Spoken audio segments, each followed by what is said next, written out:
Hello students, कैसे हैं आप। ब्रिलियंट एकेडमी के ऑनलाइन क्लास में आपका स्वागत है। और हमने कहा था बहुत ही जल्दी आपके लिए टॉपिक वाइज इंपॉर्टेंट क्वेश्चन की सीरीज़ आने वाली है। हम आपको बड़ा चैप्टर भी पढ़ाएंगे इम्पॉर्टेंट और उसी से रिलेटेड बेटा हम आपको इम्पॉर्टेंट क्वेश्चन भी डाल दिया करेंगे। आपको पता होना चाहिए बेटा कि जीएस का कोई भी पेपर आप ले लो, हमने उस दिन में भी आपको बता दिया था, कोई भी पेपर आप जीएस का पेपर उठा के देख लो, सबसे ज़्यादा नंबर ऑफ क्वेश्चन बेटा पॉलिटी ज्योग्राफी के रहते हैं। उसमें से भी सबसे ज़्यादा पॉलिटिकल साइंस के क्वेश्चन रहते हैं। क्यों? क्योंकि बेटा पॉलिटी का हमारे जीवन में उपयोग होता है, ज्योग्राफी का हमारे जीवन में थोड़ा बहुत उपयोग होता है। बेटा हमने आपको पहले बताया था, अगर आप पॉलिटी ज्योग्राफी के साथ बेटा आप बायोलॉजी और करंट इतना तैयार कर लेते हैं तो आपको कोई सब्जेक्ट जीएस में ज़्यादा नहीं छूना है, बस हल्का हल्का देख लेना है हिस्ट्री को। लेकिन आपको अगर पॉलिटी ज्योग्राफी बायोलॉजी के साथ करंट ये चार चीज़ तैयार कर लेते हैं तो 75 से 80% आपका जीएस का पेपर सही हो जाएगा, ये हम गारंटी लेते हैं। न यकीन हो कोई भी पेपर उठा के एनालिसिस कर लो बेटा, आप जो कह दिए वो कह दिए, ठीक है बेटा। तो आप देखिएगा हम आपको जो आज पढ़ाने वाले हैं तो संविधान की अनुसूचियाँ पढ़ाने वाले हैं। आपको पता है हर बार एक अनुसूची आती ही आती है बेटा, तो हम आज आपको ट्रिक के साथ याद करना बताएंगे। अनुसूची कैसे याद रखो, कभी भूलोगे नहीं, कभी नहीं भूलोगे बेटा। अगर एक दो बार रिवाइज कर लोगे ट्रिक से तो कभी आप नहीं भूलोगे। अगर देखोगे बेटा पहला क्वेश्चन तो यही बनता है, पहला क्वेश्चन सबसे पहला क्वेश्चन यही बनता है कि हमारे संविधान में कुल कितनी अनुसूचियाँ हैं। तो बेटा हमारे संविधान में कुल टोटल 12 अनुसूचियाँ हैं। कितनी अनुसूचियाँ बेटा? 12 अनुसूचियाँ हैं। पहले कितनी थी? जब हमारा संविधान बेटा लागू हुआ था 26 जनवरी 1950 को, तब कितनी अनुसूचियाँ थी बेटा? तब आपकी 8 अनुसूचियाँ थी, 8। लेकिन वर्तमान में कितनी हैं आपकी? 12 हैं। अगर बात करोगे बेटा 12 अनुसूचियों में बेटा किस अनुसूची में किसका वर्णन किया गया है, ये सबसे ज़्यादा इंपॉर्टेंट टॉपिक है। और पहले ही बता देते हैं आपसे, जो इंपॉर्टेंट अनुसूची बेटा वही पूछी जाएंगी। दूसरी है आपकी, तीसरी है, छठी है, सातवीं है और एक आपकी 8वीं हो गई, 8वीं और 10, 11, 12, 1, 2, 3, 1, 4, 5, 6, 7, 8 अनुसूची आपको रट के ही रखनी है। और बाकी बची 4 वो भी आपको याद कर लेनी है, लेकिन जो 8 बता दिए वही से पूछा जाएगा क्वेश्चन। तो आप बेटा देखना स्टार्ट करिए, आप देखना स्टार्ट करिए। अगर बात करेंगे बेटा पहली अनुसूची में, अगर बात करेंगे आप पहली अनुसूची में बेटा तो किसका वर्णन है, तो बेटा याद रखना ट्रिक क्या है हमारे लिए बेटा, सबसे जरूरी क्या है। अगर बात करोगे हमारे लिए सबसे जरूरी क्या है, तो हम कहाँ रहते हैं बेटा? भारत में रहते हैं। हमारे लिए सबसे जरूरी हमारा भारत देश है। तो बेटा पहली अनुसूची में किसका वर्णन किया गया है? भारत देश। भारत देश में बेटा कितने राज्य हैं? आपको पता होना चाहिए बेटा 28 राज्य हैं। 29 राज्य हुआ करते थे, 29वां राज्य बेटा तेलंगाना बनाया गया था, आंध्र प्रदेश से काट कर कुछ भाग को तेलंगाना सन 2014 में। लेकिन बेटा अभी देखोगे 29 राज्य थे, परंतु सन 2019 में बेटा जम्मू कश्मीर राज्य को 2 केंद्र शासित प्रदेशों में बांट दिया गया है, एक जम्मू कश्मीर और एक लद्दाख। तो बेटा एक राज्य आपका समाप्त हो गया। तो वर्तमान में कितने राज्य हैं आपके? 28 राज्य हैं बेटा आपके, 28 राज्य। और केंद्र शासित प्रदेश बेटा कितने? केंद्र शासित या संघ शासित प्रदेश कितने हैं? 8। एकदम एक्यूरेट डाटा है बेटा, आपके 7 हुआ करते थे, लेकिन जब लद्दाख और जम्मू कश्मीर को केंद्र शासित प्रदेश बनाया गया तो आपके 9 हो गए थे। लेकिन अभी हाल ही में बेटा दमन द्वीप एवं दादरा एवं नागर हवेली को बेटा मिलाकर 1 कर दिए हैं। तो बेटा 9 से 1 घट गया, आपका कितने बचे बेटा? 8। तो बेटा पहले नंबर में बेटा पहली अनुसूची में किसका वर्णन किया गया है? पहली अनुसूची में हमारे भारत देश के बारे में वर्णन किया गया। मतलब भारत देश में क्या है? 28 राज्य हैं और 8 केंद्र शासित प्रदेश हैं। हमारे लिए प्यारा क्या है? हमारा नंबर लिए प्यारा क्या है? हमारा देश पहले नंबर पे, हमारा देश पहले नंबर पे आता है। मतलब पहली सूची में क्या है? भारत के संघ एवं केंद्र शासित प्रदेशों का वर्णन। और दूसरी अनुसूची में देखोगे, दूसरी अनुसूची में बेटा किसका वर्णन किया गया है? बहुत याद करना आसान है। क्या? 2 ऐसे बनाना, 2 मतलब 2 नंबरी पैसा। जो बड़े बड़े बेटा पदाधिकारी होते हैं, पदाधिकारियों की हम बात कर रहे हैं बेटा, जो पदाधिकारी हैं, जैसे राष्ट्रपति, लोकसभा के अध्यक्ष उपाध्यक्ष, राज्यसभा के सभापति उपसभापति, विधानसभा के अध्यक्ष उपाध्यक्ष, विधान परिषद के अध्यक्ष उपाध्यक्ष, विभिन्न न्यायालयों के न्यायाधीश और नियंत्रक एवं महालेखा परीक्षक, जिसको कैग बोलते हैं। तो इन सबके बेटा किसका वर्णन किया गया? इसके वेतन भत्ते एवं पेंशन का वर्णन किया गया है। बेटा ये बड़े पदाधिकारी हैं, इनके पास पैसा जो होता है बेटा, तो पैसा समझ लो 2 नंबरी पैसा है, बहुत ज़्यादा पैसा है बेटा, 2 नंबरी पैसा है। तो 2 नंबर पे बेटा क्या करोगे? 2 नंबर पे क्या करोगे? भारत राज्य व्यवस्था के विभिन्न पदाधिकारियों के वेतन का वर्णन किया गया, विभिन्न पदाधिकारियों के वेतन का वर्णन किया गया। कैसे याद रखोगे? 2 पे 2 नंबरी पैसा। कहीं तो नहीं बेटा 2 नंबरी पैसा भरा पड़ा है, तो वही बेटा 2 पे 2 नंबरी पैसा। फिर अगर 3 में बात करोगे, 3 नंबर तीसरी अनुसूची में किसका वर्णन किया गया है, तीसरी अनुसूची में, तो ये भी बेटा देखो याद करना कितना आसान है, विभिन्न पदाधिकारियों का शपथ ग्रहण। बेटा जब विभिन्न पदाधिकारी बेटा होते हैं, जब वो अपना पद ग्रहण करते हैं तो उनको बेटा शपथ दिलाई जाती है कि हम संविधान की रक्षा करेंगे, अपने देश की रक्षा करेंगे, किसी भी लाभ के पद में, जो भी अन्य प्रकार की विविध पदाधिकारियों को विविध प्रकार की शपथें दिलाई जाती हैं। तो याद रखो बेटा 3 बार, 3 नंबर पे क्या है, शपथ। कैसे शपथ, कब पता ही होगा बेटा, 3 बार कह दो कबूल है कबूल है कबूल है, 3 बार तलाक तलाक तलाक, तो 3 बार तो आप कसम खाते हो, कबूल है कबूल है कबूल है, तलाक तलाक तलाक, 3 बार क्या है बेटा, 3 बार जो कह दो आप, वो बेटा आपकी शपथ हो जाती है। हम शपथ लेते हैं, हम शपथ लेते हैं, हम शपथ लेते हैं, हम ये करके दिखाएंगे। तो 3 नंबर पे आपका क्या है, 3 बार, हम कोई 3 बार कहते हैं तो हमारी शपथ हो जाती है, कबूल है कबूल है कबूल है, तलाक है तलाक है तलाक है, ये तो सबको पता है ना बेटा। तो 3 नंबर पे क्या है बेटा, आपका शपथ का वर्णन किया गया विभिन्न पदाधिकारियों की, तो बहुत आराम से आता है। 2 पे 2 नंबरी पैसा, 1 पे हमारा देश भारत, और 3 पे कहा है, 3 पे भैया शपथ, कबूल है कबूल है कबूल है, क्या हम तुम्हें पसंद हैं, पसंद हो पसंद हो पसंद हो। तो कितना अच्छा बेटा ट्रिक है। 3 नंबर पे शपथ का वर्णन है।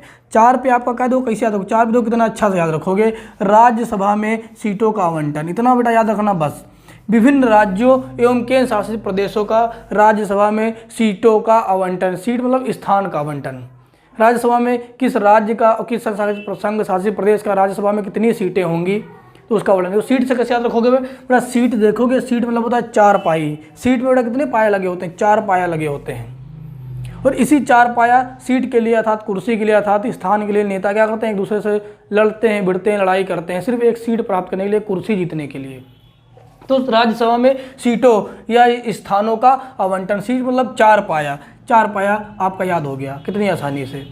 5 में बेटा क्या किया गया है, 5 में क्या किया गया है, जब सीट बांट दी गई बेटा, सीट बांट दी गई तो फिर क्या किया जाएगा बेटा, जो SC ST क्षेत्र हैं बेटा, इनके बेटा क्षेत्र का बेटा प्रशासन एवं नियंत्रण कैसे संभाला जाएगा, ये 5 में बात की गई। 5 में क्या बात की गई है, SC ST क्षेत्र के प्रशासन एवं नियंत्रण की बात की गई है बेटा। 5 नंबर अनुसूची में किसकी बात की गई है, 5वीं अनुसूची में SC ST क्षेत्र के प्रशासन का नियंत्रण की एवं प्रशासन की बात की गई है, SC ST क्षेत्र के बारे में बेटा बात की गई है। 5 पे SC ST क्षेत्र, 5 पे SC ST क्षेत्र, ऐसे ही बार बार कहना आपको याद है। देखो कैसे लिखो, कैसे याद रखोगे, देखो SC और ST ऐसे लिखते हो बेटा, देखो 1 2 3 4 5, 5 चीजें हो गई, नहीं हुई बेटा, ऐसे हमेशा ऐसे लिखना, SC और ST, बीच में बेटा स्लैश का निशान लगा देना ये, तो 1 2 3 4 5, तो 5 बेटा चीजें हो गया था। 5वीं सूची में किसका वर्णन किया गया, SC, ऐसे ही लिखना बेटा, 1 2 3 4 5, 5 पे हो गई आपकी। अगर फिर बात करोगे 6ठी में बेटा किसकी बात की गई, 6ठी अनुसूची में, तो बहुत इंपॉर्टेंट बेटा, 6ठी वाला आपका बहुत इंपॉर्टेंट है, ये 4 राज्यों का नाम याद रखना, असम मेघालय त्रिपुरा मिजोरम, असम मेघालय त्रिपुरा मिजोरम, असम मेघालय त्रिपुरा मिजोरम, असम मेघालय, ऐसे याद करना बेटा, असम मेघालय त्रिपुरा मिजोरम, असम मेघालय त्रिपुरा मिजोरम, असम मेघालय त्रिपुरा मिजोरम। बेटा 4 राज्य आप नाम याद रखिएगा, क्योंकि एक बार ऐसे क्वेश्चन पूछ लिया था कि 6ठी अनुसूची में इनमें से किस राज्य का उल्लेख नहीं है। 4 राज्य आपके दिए थे, उनमें से एक राज्य कोई हटा दिया होगा इनमें से बेटा, वो अदर राज्य होगा।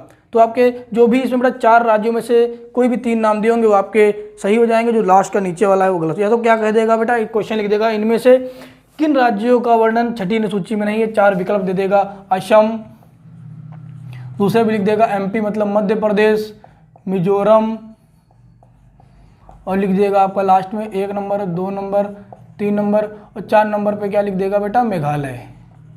तो बेटा किसका वर्णन नहीं है 6ठी अनुसूची में, तो बेटा MP का नहीं है। तो ऐसे बेटा क्वेश्चन घुमा घुमा के आपके बनाए रहेंगे, तो आप बेटा क्वेश्चन याद रखिएगा कि क्या वो कह रहा है। सिर्फ आप ये 4 नाम याद रखिएगा। 6 में क्या है, 4 बार वर्णन, 6 में 4 लोगों का वर्णन, 6 में 4 राज्यों का वर्णन, 6 में 4 राज्यों का वर्णन, 6 में 4 राज्यों का वर्णन, ऐसे याद करना, 6 में 4 राज्यों का वर्णन बेटा किया गया है। तो असम मेघालय त्रिपुरा मिजोरम के बेटा जनजातीय क्षेत्रों के प्रशासन का वर्णन किया गया। आपको पता होना चाहिए बेटा पूर्वोत्तर भारत, अगर भारत की बात करोगे बेटा, भारत की बात करोगे, अगर भारत की आप बात करोगे तो ऐसे बेटा जो भारत है आपका, ऐसे बेटा जो आपका ये भारत है, तो भारत का ये राज्य बेटा क्या कहलाता है, भारत का ये इधर का भाग है बेटा, ये पूर्वोत्तर भारत कहलाता है। तो इसी में बेटा असम मेघालय फिर यहाँ पे आपका त्रिपुरा मिजोरम क्रम से है बेटा, क्रम से असम मेघालय त्रिपुरा मिजोरम क्रम से याद करना, असम मेघालय त्रिपुरा मिजोरम, असम मेघालय त्रिपुरा मिजोरम। बेटा इन सब क्षेत्रों में जनजाति ज़्यादा पाए जाते हैं, तो इसलिए बेटा इन क्षेत्रों का वर्णन कहाँ किया गया है, अनुसूची 6 में, याद रहेगा। फिर सबसे इंपॉर्टेंट अनुसूची बेटा आपकी अनुसूची 7 है, मोस्ट इंपॉर्टेंट है अनुसूची 7। 7 को कैसे पढ़ोगे, 7 को पढ़ो तो तुतला के पढ़ना, साथ साथ, ता की जगह था लगा देना, साथ साथ। 7 का मतलब क्या है बेटा, केंद्र की सरकार और राज्य की सरकार साथ साथ रहे, अर्थात लड़ाई ना करे, मिलजुल के काम करे। तो इसके लिए क्या किया गया है, अनुसूची 7 में, अनुसूची 7 है तुतला के बोलना, अनुसूची 7 में उनके साथ के लिए बेटा काम बांट दिया गया है। आप ये काम करो, केंद्र सरकार राज्य सरकार ये काम करे, कभी लड़ाई झगड़ा ही नहीं होगा। तो अगर आप याद रखेंगे जो अनुसूची 7 में बेटा क्या किया गया है, केंद्र एवं राज्य सरकारों के मध्य शक्तियों का विभाजन बंटवारा कर दिया गया है। जैसे आपके घर में लड़ाई होती है, 2 बहुरियाँ हैं, 2 बेटे हैं, तो पिताजी क्या करते हैं, काम बांट देते हैं, एक हफ्ते आप काम करो, ये काम आप करो, वो काम आप करो, ये काम हम करें, लड़ाई ही नहीं होगी। उसी तरह अनुसूची 7 में बेटा क्या किया गया है, केंद्र और राज्य सरकार साथ साथ रहे, साथ मतलब साथ साथ रहे, इसीलिए बेटा विषय बांट दिए गए हैं। बेटा कैसे विषय बांट दिए गए हैं, तो बेटा तीन उप अनुसूची बेटा बना दी गई है। संघ सूची, संघ सूची अर्थात संघ सूची में वो बेटा विषय रखे गए हैं, वो काम रखे गए हैं जिन पे बेटा कानून कौन बनाएगा, संघ सरकार अर्थात केंद्र सरकार बनाएगी। कितने बेटा विषय हैं, पहले 97 विषय हुआ करते थे, अब कितने 100 विषय हो गए हैं। ये भी आप याद रखिए, डायरेक्ट पूछ लेता है क्वेश्चन। संघ सूची में कितने विषय हैं, 100 विषय हैं वर्तमान में, पहले 97 थे विषय। इस विषय पर कानून कौन बनाता है, आपकी संघ सरकार या केंद्र सरकार। दूसरी बात अगर बात करोगे दूसरी बेटा, तो दूसरी राज्य सूची आ जाती है, राज्य सूची। राज्य सूची, तो राज्य सूची में बेटा पहले 66 विषय थे, पहले 66 विषय थे, वर्तमान में 61 विषय हो गए हैं। तो राज्य सूची के विषय पर कानून कौन बनाता है, आपकी राज्य सरकार बनाती है।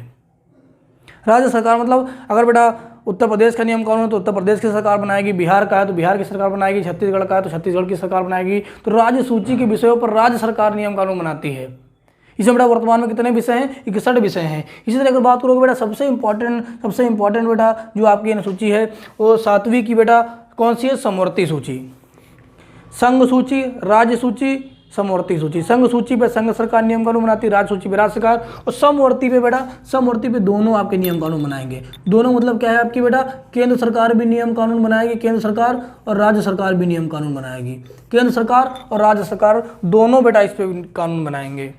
समवर्ती सूची में बेटा वे विषय शामिल होते हैं जो बेटा बहुत ही ज़्यादा इंपॉर्टेंट हैं, जैसे शिक्षा, स्वास्थ्य, वन। तो मान लो बेटा कोई नियम कानून, मान लो शिक्षा पे कोई नियम कानून बनाना है, शिक्षा पे कोई नियम कानून बनाना है, तो बेटा वही एक नियम कानून केंद्र सरकार आपकी बनाती है, केंद्र सरकार, और दूसरा नियम कानून आपकी राज्य सरकार बनाती है, राज्य सरकार। फिर दोनों में बेटा क्या हो जाता है, बेटा दोनों में क्या हो जाता है, विवाद, लड़ाई झगड़ा हो जाता है। मतलब केंद्र कहती नहीं हमारा बनाया हुआ नियम कानून लागू होगा, राज्य सरकार कहती नहीं हमारा नियम कानून लागू होगा। तो आपको पता होना चाहिए बेटा, केंद्र सरकार पूरे भारत का प्रतिनिधित्व करने वाली सरकार होती है, अर्थात पूरे भारत का सिर्फ एक प्रधानमंत्री होता है, वो पूरे भारत के लिए नियम कानून बनाता है। लेकिन राज्य सरकार क्या बेटा, वो छोटे छोटे राज्यों में नियम कानून बनाती है। तो बेटा केंद्र विवाद की स्थिति में समवर्ती सूची के विषयों पर केंद्र द्वारा बनाया गया कानून मान्य होगा। इतना आप याद रखिएगा। अगर लड़ाई झगड़ा करते हैं, क्योंकि केंद्र ये बड़ी बहुरिया है या बड़ा बेटा है, इसीलिए इसका बनाया हुआ कानून क्या होगा, आपका मान्य होगा विवाद की स्थिति में। क्यों, क्योंकि केंद्र सरकार संपूर्ण भारत का प्रतिनिधित्व करती है। पूरे भारत में सिर्फ एक केंद्र सरकार होती है, जबकि राज्यों की सरकारें हर राज्य में अलग अलग होती हैं। इसी तरह बेटा देखोगे, ये पहला क्वेश्चन हो गया समवर्ती सूची से। दूसरा क्वेश्चन बेटा 7वीं अनुसूची में ही बेटा और एक क्वेश्चन बनता है कि ऐसे विषय बेटा जिनका ना तो समवर्ती सूची में वर्णन किया गया, ना तो राज्य सूची में वर्णन है, ना तो संघ सूची में, ऐसा कोई नया विषय आ जाए जिनका वर्णन किसी भी अनुसूची में नहीं है, तो उस पर नियम कानून कौन बनाएगा। तो बेटा जिस विषय का वर्णन बेटा किसी अनुसूची में नहीं है, उस विषय को बेटा क्या बोलते हैं, अवशिष्ट विषय बोलते हैं। अवशिष्ट विषय या बेटा क्या बोलते हैं, अवशिष्ट विषय बोलते हैं या अवशिष्ट कानून बोलते हैं, जिसका वर्णन बेटा क्या किया गया है, जिसका वर्णन ना तो संघ सूची में, ना तो राज्य सूची में, ना तो समवर्ती सूची में। तो ऐसे विषय को बेटा क्या बोलते हैं, अवशिष्ट। अवशिष्ट मतलब क्या होता है, शेष अर्थात बचा हुआ। कैसा बचा हुआ, जो तीनों से बच गया है, अर्थात तीनों में नहीं शामिल है। तो ऐसे विषय को क्या बोलेंगे, अवशिष्ट विषय या कानून। तो बेटा खुद सोचो, अवशिष्ट शक्तियाँ किसमें निहित होंगी, जो बड़ा है। कौन बड़ा है, केंद्र सरकार। तो अवशिष्ट विषय पर अगर कोई नियम कानून बनाना होगा तो कौन बनाएगा? बड़ी सरकार, अर्थात केंद्र सरकार नियम कानून बनाएगी। तो इस तरह क्वेश्चन बेटा पूछा जाता है कि अवशिष्ट विषय या अवशिष्ट कानून या अवशिष्ट शक्तियां किसमें निहित होंगी? केंद्र सरकार में निहित होंगी, या संघ सरकार दिया रहेगा। एक ही चीज़ है, केंद्र को बेटा संघ बोल देते हैं। तो अवशिष्ट शक्तियां किसमें निहित होती हैं? केंद्र सरकार में। या इस तरह पूछ लेगा अवशिष्ट शक्तियों पर कानून कौन बनाता है? केंद्र या संघ सरकार। या इस तरह पूछ लेगा ऐसे विषय जिनका वर्णन ना तो संघ सूची में, ना तो राज्य सूची में, ना तो समवर्ती अर्थात तीनों सूचियों में नहीं है, तो उस पर नियम कानून कौन बनाएगा? केंद्र सरकार। इतने क्वेश्चन बेटा आप याद रखिएगा इस से संबंधित, ठीक बेटा, इतने क्वेश्चन आप याद रखिएगा। 7 बेटा कैसे याद करोगे? 7 केंद्र सरकार 7 रहे, इसलिए अनुसूची 7 में बंटवारा कर दिया गया है। अब अगर 8 की बात करोगे, 8 की अगर बात करोगे तो 8 में बेटा क्या किया गया है? 8 में 22 भाषाओं का उल्लेख किया गया है। भारत के क्षेत्र में बोली जाने वाली मान्यता प्राप्त 22 भाषाओं का उल्लेख किया गया है। लेकिन जब बेटा हमारा संविधान लागू हुआ था 26 जनवरी 1950 को, तब सिर्फ 14 ही भाषाएं थी। वर्तमान में कितनी भाषाएं हैं? 22 भाषाएं। क्वेश्चन याद रखना पूछ क्या रहा है, पहले जब संविधान लागू हुआ था 14 भाषा थी, वर्तमान में 22 भाषाएं हैं। तो बेटा जो आपकी इसमें भाषाएं ऐड की गई हैं, कौन कौन सी ऐड की गई थी? तो बेटा 21वें संविधान संशोधन 1967 द्वारा सिंधी, कैसे? 67 सिंधी, 67 सा से 67 सा से सिंधी, सा से 67 सा से सिंधी। तो 67 में कौन सी ऐड हुई थी? सिंधी। तो ये क्वेश्चन बेटा ऐसा कई बार पूछा है कि हमारे संविधान में 14 भाषाओं के अतिरिक्त, 14 भाषाओं के अतिरिक्त बेटा पहली भाषा कौन सी जोड़ी गई थी, अर्थात 15वीं भाषा कौन सी जोड़ी गई थी आपकी? तो 1967 में सिंधी। कौन से संविधान संशोधन द्वारा? 21वें संविधान संशोधन द्वारा। फिर बेटा आप याद रखोगे, फिर आपकी 71वें संविधान संशोधन 1992 में बेटा कौन? 3 भाषाएं जोड़ी गई थी, याद रखना, कोंकणी, मणिपुरी, नेपाली। कोंकणी, मणिपुरी, नेपाली, याद रखना बेटा, तीनों भाषाएं आपको याद होनी चाहिए। कोंकणी, मणिपुरी, नेपाली, कोंकणी, मणिपुरी, नेपाली। इस तरह पूछ लेगा कि 1992 में 71वें संविधान संशोधन द्वारा कौन सी भाषा जोड़ी गई थी? 3 भाषा ये दिया रहेगा, चौथी अलग कर देगा, वही आपको टिक करना होगा। कौन सी भाषा नहीं जोड़ी गई थी तो नीचे वाला हो जाएगा, कौन सी भाषा जोड़ी गई थी तो चौथा विकल्प ये भी दिया रह सकता है कि ये तीनों, तो ये तीनों हो जाएंगे। देखना, कोंकणी, मणिपुरी, नेपाली, ये 1992 में जोड़ी गई थी। फिर अगर देखोगे बेटा 2004 में 92वें संविधान संशोधन द्वारा आपकी 4 भाषाएं जोड़ी गई थी। कैसे याद करोगे? 2004 में 4, 1 2 3 4, 2004 में 4 भाषा। और कैसे याद करोगे बेटा? 4 कैसे आएगा? जब 92 में बेटा 2 का स्क्वायर कर दोगे तो आपका क्या आ जाएगा? 2 दूना 4 आ जाएगा। तो 92वें संविधान संशोधन 2004 में बेटा क्या जोड़ी गई थी? 4 भाषाएं। कौन कौन सी? संथाली, डोगरी, मैथिली, बोडो। संथाली, डोगरी, मैथिली, बोडो। संथाली, डोगरी, मैथिली, बोडो। आपको याद है कैसे बेटा क्वेश्चन पूछेगा? घुमा घुमा के, यही से कोई भाषा दे देगा, पूछ लेगा सन 2004 में कौन सी भाषा नहीं जोड़ी गई थी। 4 भाषाएं दे देगा, उनमें से कोई 3 इनमें से दे देगा, एक अलग कर देगा, तो वही आपको टिक करना है। तो बेटा ये आपको याद होना चाहिए। और दूसरी बात अगर समझोगे बेटा, दूसरी बात है तो हमारे संविधान में बेटा 22 भाषाओं का उल्लेख किया गया, 22 भाषाओं का उल्लेख किया गया है। इन 22 भाषाओं में राजस्थानी और अंग्रेजी भाषा बेटा नहीं शामिल है। ये भी क्वेश्चन कई बार पूछा गया है कि इनमें से कौन सी भाषा हमारे संविधान की 8वीं सूची में नहीं है बेटा। तो जो फेमस भाषा आपकी राजस्थानी है और अंग्रेजी बेटा, ये भाषाएँ नहीं शामिल हैं बेटा। नहीं पता होगा आपको, अंग्रेजी टिक कर दो, सोचोगे तो अंग्रेजी इतनी फेमस भाषा है, बोली जाती तो शामिल होगी, नहीं शामिल है बेटा। इन 22 भाषाओं में राजस्थानी और अंग्रेजी भाषा नहीं शामिल है, ठीक बेटा, ये याद रखना। अभी आपके हाल ही में बेटा साहित्य अकादमी पुरस्कार दिए गए हैं बेटा मार्च सन 2021 में, तो उनमें भी बेटा वो पता होना चाहिए जो साहित्य अकादमी पुरस्कार दिए जाते हैं वो टोटल 24 भाषाओं में दिए जाते हैं। 24 भाषाओं में दिए जाते हैं साहित्य अकादमी पुरस्कार। हमने बेटा वीडियो डाल दिया है करंट के साथ बेटा, 15 मार्च के करंट के साथ लास्ट में पढ़ लीजिएगा, इंपॉर्टेंट क्वेश्चन है आपके लिए। तो बेटा तो 22 ये भाषाएं प्लस 2 ये भाषाएं, इन दोनों को मिलाकर 24 हुई। 24 भाषाओं में बेटा साहित्य अकादमी पुरस्कार दिए जाते हैं, तो ये भी पूछ सकता है, ठीक है बेटा, ये भी याद रखिएगा। फिर अगर देखोगे बेटा भाषा के रिलेटेड अगर एक क्वेश्चन और आएगा, यहाँ भी पूछेगा कि भाषाई आधार पर गठित होने वाला पहला राज्य कौन था बेटा। भाषाई आधार पर, भाषाई आधार पर या भाषा के आधार पर गठित भारत का पहला राज्य, गठित होने वाला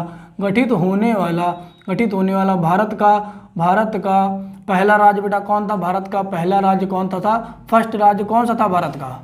बताओ बेटा सब लोग, क्या था बेटा? आंध्र प्रदेश राज्य था। याद रखना, बहुत इंपॉर्टेंट क्वेश्चन है बेटा, एक बार नहीं कई बार पूछा गया है। आंध्र प्रदेश का गठन किया गया था 1953 में किया गया था। याद रखना कब किया गया था? 1953 में भी पूछ सकता है, ठीक बेटा। तो भाषा के आधार पर गठित होने भारत का पहला राज्य कौन सा था बेटा? आंध्र प्रदेश था। इंपॉर्टेंट क्वेश्चन है, ठीक है, याद रखिएगा, इसको मिटा रहे हैं बेटा, आंध्र प्रदेश था। अगला अगर देखोगे बेटा अनुसूची 9, अनुसूची 9। तो अनुसूची 9 बेटा देखो कि बहुत विवादित अनुसूची रही है। क्यों? क्योंकि बेटा आपको पता होना, जब आप क्लास 9 में जाते हो तो सोचते हो यार ये विषय ले कि ये विषय लें, डीएम बनेंगे कि एसडीएम बनेंगे कि बैंक की नौकरी करेंगे, कौन सा विषय ले जो हमारे लिए ज़रूरी होगा, बायो ले कि मैथ ले कि आर्ट ले कि कॉमर्स ले, बहुत विवादित। जैसे आप क्लास 10 में जाते हो सब समस्याएं सॉल्व हो जाती हैं। क्यों? क्योंकि 9th में सोल्यूशन कर चुके होते हैं उन चीज़ों का लास्ट में कि क्या लेना है। तो 9वीं अनुसूची बेटा बहुत विवादित अनुसूची थी। ये प्रथम संविधान संशोधन 1951 द्वारा जोड़ी गई थी। पता होना चाहिए बेटा आपको, हमारा संविधान कब लागू हुआ था? 26 जनवरी 1950 को। उसके 1 साल के बाद ही आपका 1951 में बेटा संशोधन कर दिया गया। तो प्रथम संविधान संशोधन 1951 द्वारा कौन अनुसूची जोड़ी गई थी? 9वीं अनुसूची। ये अनुसूची है क्या बेटा? तो बेटा जानते हो, वैसे भी सब लोग को पता बेटा नेता लोग बहुत चालाक होते हैं। तो इस अनुसूची को बेटा संविधान में जोड़कर बेटा इसमें कुछ विषय शामिल कर दिए गए थे जो राज्य द्वारा संपत्तियों के अधिग्रहण से रिलेटेड थी। कौन सी संपत्तियाँ? तो आपको पहला पता होना चाहिए, पहले ज़माने में सबका बहुत ज़्यादा खेती हुआ करती थी, जमींदार हुआ करते थे। तो बहुत ज़्यादा सरकार ने बीच में क्या किया कि जमींदारी चकबंदी के द्वारा उनकी भूमियाँ या उनकी संपत्ति को सरकार ग्रहण करना शुरू कर दी। सरकार अपने पास रखने लगी और गरीबों को बेटा देने लगी, बांटने लगी थोड़ा बहुत फ्री में, या अमीर लोगों से जगह लेकर थोड़ी बहुत गरीब लोगों को दे दिया करती थी जिनके पास खेती नहीं। तो संपत्ति का कैसे अधिग्रहण करना है बेटा, राज्य सरकार का राज्य द्वारा संपत्ति का अधिग्रहण बेटा कैसे किया जाएगा उसका बेटा वर्णन किया गया था इस अनुसूची में। वर्तमान में बेटा लगभग 284 के आसपास इसमें बेटा विषय हैं। 284 से ज़्यादा ही बेटा हो चुके हैं, लेकिन ऐसा माना लगभग 284 के आसपास बेटा इसमें विषय दिए गए हैं। तो आपको पता होना चाहिए बेटा, जो ये अनुसूची जोड़ी थी तो बेटा नेता बहुत चालाक थे, तो उन्होंने क्या किया था, इसमें बेटा एक चीज़ और लिख दिया था कि इन विषयों पर बेटा आपकी न्यायालय जांच नहीं कर सकती। साथ ही इसमें जो भी नियम कानून हम बनाएंगे, चाहे जैसे संपत्ति का अधिग्रहण करें, चाहे जो करें, न्यायालय जांच नहीं करेगी। लेकिन आपको पता होना चाहिए न्यायालय भारत के संविधान की, भारत के लोगों के अधिकारों की बेटा रक्षा करती है। थोड़ा लगातार विवाद में बनी रही। इसके बाद बेटा जब केशवानंद भारती विवाद आया 1973 में विवाद आया, तो बेटा हाईकोर्ट ने एक फैसला और दिया कि 1973 के बाद इसमें जो भी विषय बेटा इस अनुसूची में जोड़े गए हैं उनकी हम जांच कर सकते हैं। किस आधार पर? कि उसमें लोगों के मूल अधिकारों का हनन तो नहीं किया गया है, या कोई ऐसा कानून तो नहीं बना दिया गया है जो किसी के अधिकारों का हनन करता हो या अपनी शक्तियों से बाहर हो। तो याद रखिएगा बेटा, केशवानंद भारती जो विवाद हुआ था 1973 में, उसके बाद इसमें जोड़े गए विषयों की जांच की जा सकती है। तो इतना याद रखिएगा, अनुसूची 9 पूछ लेता है कभी कभी, इतना इंपॉर्टेंट नहीं है। 10 आपकी बहुत ही ज़्यादा इंपॉर्टेंट है, बार बार पूछी जाती है। 10 कैसे याद करोगे? देखो बेटा, 10 हिंदी में लिखो दाश या 10। तो दा से बेटा क्या लिख दोगे? दल बदल। दा से दल बदल अर्थात 10। 52वें संविधान संशोधन 1985 द्वारा संविधान में जोड़ी गई थी। कौन से बेटा? 52वें संविधान संशोधन। कैसे याद करोगे? देखो बेटा, दा से 10, दा से दल बदल। अब 52वां कैसे याद करोगे? देखो बेटा ऐसे याद करोगे, 52 को बेटा क्या लिख दोगे? 5 × 2 = 10। 10 को हिंदी में क्या लिख दोगे? 10। देखो 5 × 2 = 10 अर्थात 52वें। तो 52वें तो लिखा है, 5 × 2 मतलब 52वें संविधान संशोधन द्वारा 10वीं अनुसूची जोड़ी गई। 10 मतलब दल बदल। कितनी अच्छी ट्रिक है याद करने की। तो ऐसे याद रखना बेटा, 5 × 2 = 10। 10 मतलब दल बदल। 52वें संविधान संशोधन 1985। 85 कैसे याद करोगे? देखो 52 में पहले 5 आया है, तो 85 में भी आखिरी में 5 आया है। ऐसे बेटा कुछ रिलेट करके याद करना कि आपको याद रहेगा। फिर अगला देखोगे बेटा, दल बदल है क्या? खुद पता होना चाहिए बेटा। एक नेता जब दूसरी पार्टी में जाता है, अपनी पार्टी छोड़कर, या उस पार्टी से इस पार्टी में आता है, तो अव्यवस्था उत्पन्न हो जाती है। उसी अव्यवस्था को रोकने के लिए बेटा ये नियम कानून लाया गया था कि जो भी दल बदल कर रहा है तो उसमें कुछ नियमों के तहत बेटा उसे करना होगा। ठीक है। फिर अगला देखोगे, 11वीं और 12वीं सबसे ज़्यादा पूछी जाती है। 11वीं और 12वीं अनुसूची। 11-12 है क्या बेटा? देखो एक शब्द आपने सुना होगा, एक शब्द अगर नहीं सुना होगा बेटा तो आज सुन लो बेटा। एक बेटा शब्द का प्रयोग होता है, क्या नाम है बेटा? स्थानीय शासन।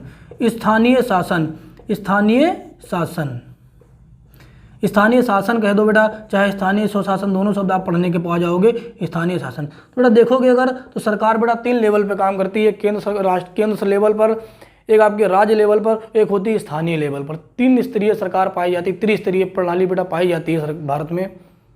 ठीक है। तो स्थानीय सरकार बेटा देखो क्या, स्थानीय सरकार क्या होती है बेटा? अगर देखोगे तो एक सांसद, एक प्रधानमंत्री, एक मुख्यमंत्री एक पूरे देश को नहीं संभाल सकता है। मुख्यमंत्री पूरे राज्य को नहीं संभाल सकता है। एक सांसद पूरे एक जिले को नहीं संभाल सकता है।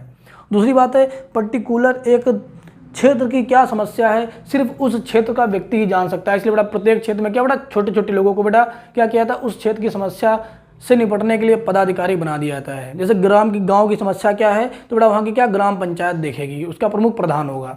शहर की क्या समस्या है, शहरों में बेटा नगर पालिका होती है, पंचायत नहीं होती है। तो स्थानीय शासन की अगर बात करोगे बेटा तो स्थानीय शासन बेटा 2 लेवल पे काम करता है, एक आपका ग्राम मतलब गाँव के लिए काम करता है, एक शहर के लिए। जो बेटा गाँव में काम करता है उसको क्या बोलते हैं बेटा, पंचायत बोलते हैं, पंचायत। और जो शहर में बेटा रहता है उसको क्या बोलते हैं बेटा, नगर पालिका बोलते हैं। उसको क्या बोलते हैं बेटा, नगर पालिका बोलते हैं, नगर पालिका। क्या बोलते हैं बेटा, नगर पालिका। दूसरी बात है, अगर बात करोगे कि बेटा दोनों के लिए अलग अलग क्यों काम किया गया, एक ही जगह बना देते, या तो गांव में नगर पालिका कर देते शहर में भी, या तो शहर में पंचायतें थी तो गांव में भी पंचायतें करते, लेकिन ऐसा नहीं है बेटा। गाँव की समस्याएँ शहरों की समस्याओं से हट कर हैं। गाँव की लोगों को बेटा क्या चाहिए, छोटी छोटी चीज़ें दे दो खुश हो जाते हैं। पक्की रोड नहीं, उनको खड़ंजा बना दो, ईंटे की बेटा सड़क को खड़ंजा बोलते हैं, खड़ंजा बना दो खुश हो गए।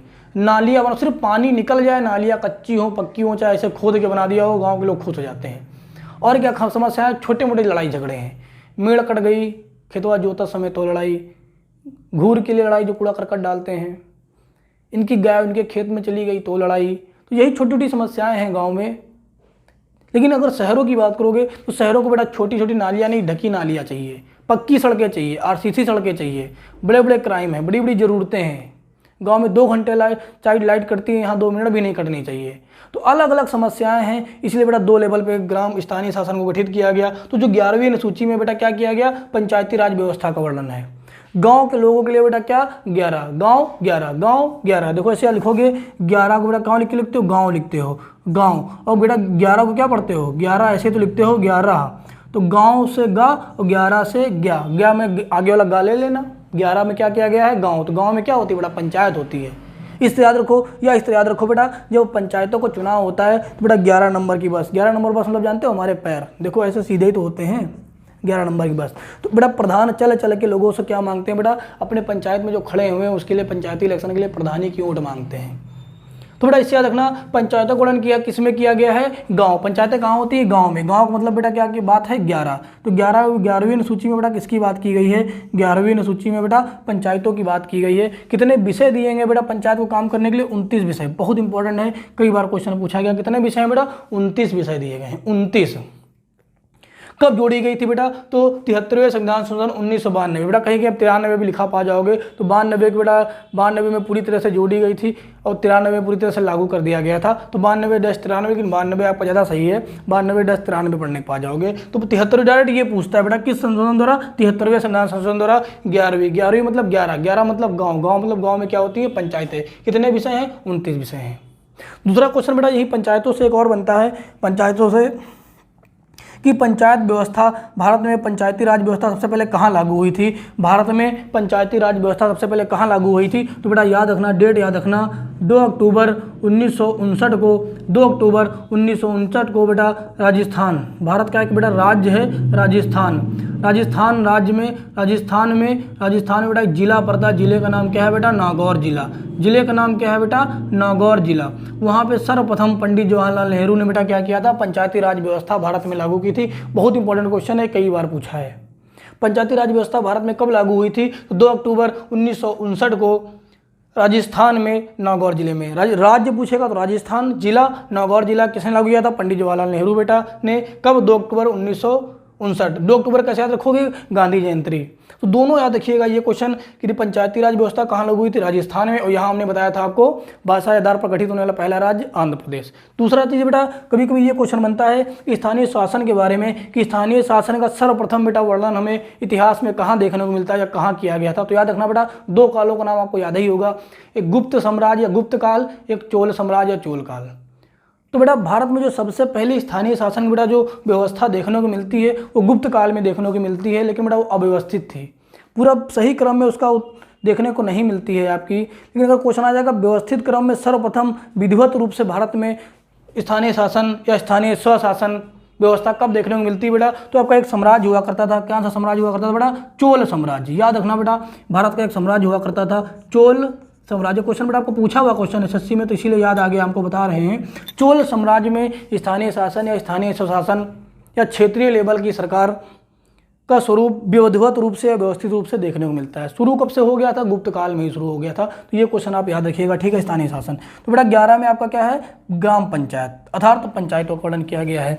12 की अगर बात करोगे, 12 में बेटा क्या बात किया गया है 12 की? तो 12 में बेटा याद रखना, 12 देखो कैसे याद करोगे, 12 का मतलब बेटा बाराबंकी। आप कहाँ रहते हो? बाराबंकी। 12 मतलब क्या? आप कहाँ रहते हो बेटा? बाराबंकी शहर में, बाराबंकी शहर में। तो बेटा बाराबंकी शहर में बेटा क्या, खुद सोचो आप, बाराबंकी शहर में क्या ग्राम पंचायत है कि नगर पालिका है? बेटा नगर पालिका है बाराबंकी में, छाया के पास।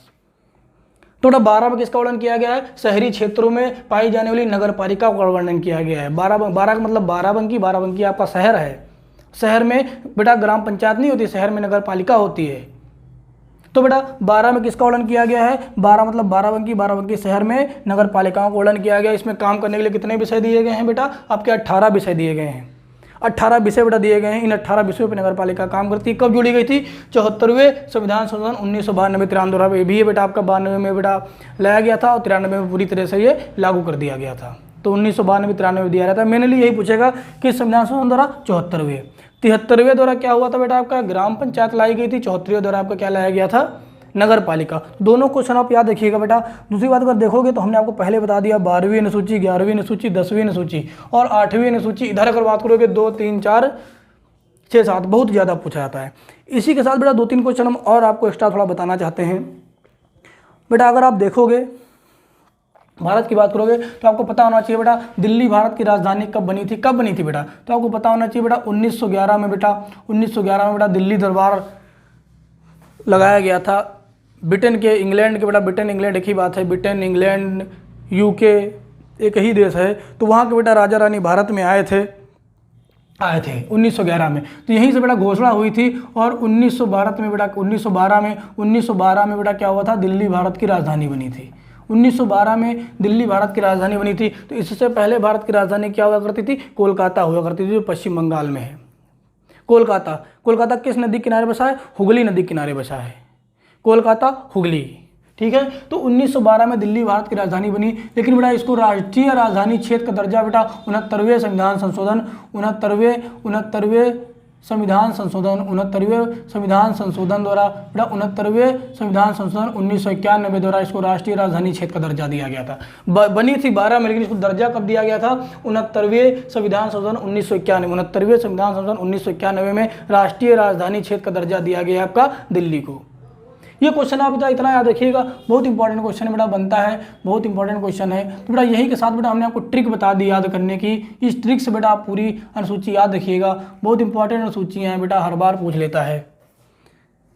खासकर बेटा याद रखिएगा 11 गांव में ग्राम पंचायत, 12 मतलब बाराबंकी मतलब बाराबंकी शहर में क्या है? नगर पालिका है। 9 क्या है? 9 में आप विवादित रहते हैं। कक्षा 9 में सोच में नहीं आता हम क्या करें क्या ना करें। विवादित अनुसूची रही। विवादित क्यों रही? क्योंकि राज्य संपत्ति का अधिग्रहण कर रहा है तो न्यायालय जांच नहीं कर सकता है। कितने विषय हैं? लगभग 284 के आसपास इसमें बेटा विषय हो चुके हैं टोटल, ठीक है। अगर देखो 8वीं में क्या किया? 8 22 भाषाएं, 8 में 22 भाषाओं का वर्णन किया गया है, ठीक है। 7 में क्या है? लोग साथ रहे, मतलब केंद्र सरकार राज्य सरकार साथ रहे, लड़ाई झगड़ा ना करें। 6 में क्या है? 6 में 4 का वर्णन, 6 में 4 राज्यों का वर्णन, 6 में 4 राज्यों का वर्णन, असम मेघालय त्रिपुरा मिजोरम। 4 में क्या है? सीट के लिए लड़ाई, राज्यसभा में सीट या स्थान के लिए आवंटन। 3 में क्या है? शपथ। 2 में क्या है? 2 नंबरी पैसा। 1 में क्या है? हमारा भारत देश। तो बेटा आप पढ़िए अच्छे से। कल हम मिलते हैं नई ट्रिक के साथ आपको बेटा फिर नेक्स्ट वीडियो में। थैंक यू बेटा।